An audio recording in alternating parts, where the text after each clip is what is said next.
Hi everyone, welcome to the Secrets of the Viz, where we dive deep into the heart of Tableau Public's Viz of the Day. Have you ever wondered how these stunning visualizations come to life? I'll be peeling back the layers and recreating some of the unique techniques behind these creations. Join me as we explore, learn, and get inspired together. Don't forget to subscribe, follow for more tips, and nominate a Viz of the Day you're interested to see decoded. Let's get down to unlocking the secrets of the Viz. So hi everyone, welcome to another episode, and today we have a special guest, Patricia, who is one of the Iron Viz finalists. Her work on the This is a Woman's World is really impressive. So we have here today to kind of share with us her design process, her inspiration, and how she tackled the data. So Patricia. Hi everyone. Thank you for having me. Excited to share a bit more. Yeah. So to start off, what I've realized also is that you tend to have kind of very handwriting style and minimalistic design for not just this, but your CV Viz as well as the IVIS qualifier. This is not love. So is that like something that you gravitate towards mostly? It was definitely not intentional. I would say it's not like, yeah, I need some signature style, so I'm going for this one. I think it started with the mentioned CV visualization where I wanted to, since it's like very much about me, so I wanted to add something to it. And usually when I build something on when I'm ideating something, I'm sketching it. So I was like, okay, so maybe I can add this to the actual outcome. Yeah, so I guess that's when I first started. I kind of liked it in the CV, so then I went for some additional sketches, let's say, for my submission for Ironviz for the What Is Not Law, and that was also driven by some of the attributes or objects I wanted not being really available online, and then of course like the copyright, and I was like, okay, maybe I can do it myself. How do you Yes. draw all this text? Like, was it through a like Adobe Illustrator or Figma or? So I drew it in Procreate on my tablet, mainly for the submission. I also work with Figma quite heavily. So, adding the backgrounds and stuff. For the finals, there was also some Figma included, but I mainly was working in the Procreate tool. That's cool. I really like how you create this whole TV console with this little antenna with the flower and all. It's just very beautiful to look at. Thank you. So I originally only had the sign there that this is a woman's world, and then Mhm. I added the little yellow things afterwards because it just looked so empty. So I was playing around in the Procreate, and I edited literally, day before the deadline. So it changed quite last minute. This first screen, which is like dark background with some text, was originally the last slide with some like fancy visualization going on in terms of like animation. And yeah, I was missing some opening slides, so I just moved it to the front and kind of changed the story a bit. Yeah, I think the change was quite welcome. I think this really adds a lot of artistic flair, a bit of color into like the entire thing because you want people to focus on the title as well as like the actual Viz itself.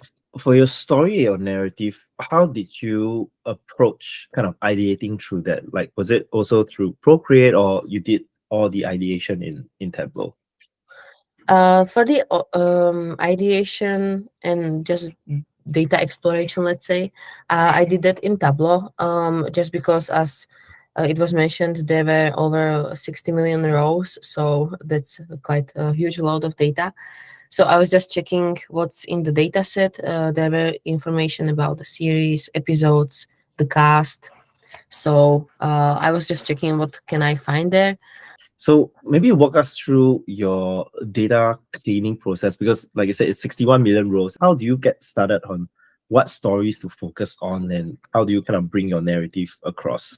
Well, good question. As I was looking into the data, I had few ideas what to visualize. So I was thinking about some, recommendation engine for the TV series where you select your preferences and it gives you the best thing to watch. Then this one also was interesting because about the cast, there were only few attributes. Then there was not really much to look at. So there was like the name, if it's then actor or actress, and maybe like the name of the role, and that was basically it. And then I just tried to check, okay, so we have actors, actresses, what are the interesting things. And I also try to look at it from my perspective. So if I were to look at this split, let's say the gender split, what would I be interested in? So how it changed over time, if we are, on incline or if it's not really changing, if there's some difference in genres. I kind of ask these questions myself and try to look for the answer in the data. So you decided to go on a story on telling how much women are represented in TV stories based on like the initial exploration.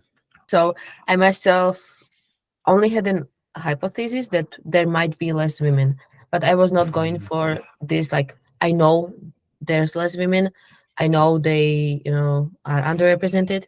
That was something that I just had a hypothesis about, and I looked for the answer or um, confirmation kind of in the data.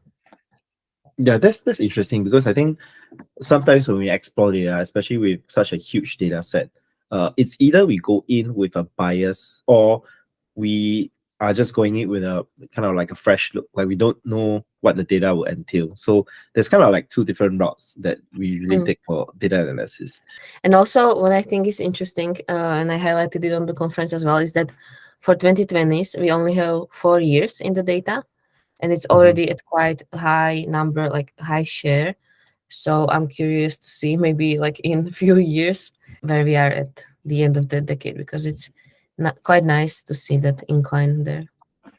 That's a very good point because if we compare like 2020s with the 2000 years, women representation are pretty close, but the drop of male representation is quite significant. Mm. So it's like a drop of like maybe 400-ish. Here, over here is about like 80. It's a good sign. I think the industry is moving towards a more equal representation of all genders, which is kind of nice, especially in not just TV but also movies, I guess. And then you Yeah, have and like this Mhm. last part.